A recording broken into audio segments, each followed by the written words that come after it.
Kaltstart von der Säge. 3-4 Mal gucken. Blauen Hebel ziehen, dann geht er gleich mit hoch. Ziehen bis er kommt. Blauen Hebel reinmachen.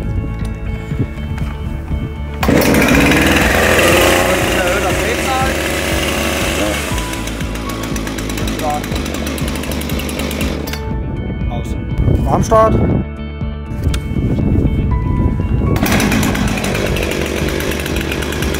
Jetzt machen wir nochmal Warmstart mit erhöhter Drehzahl.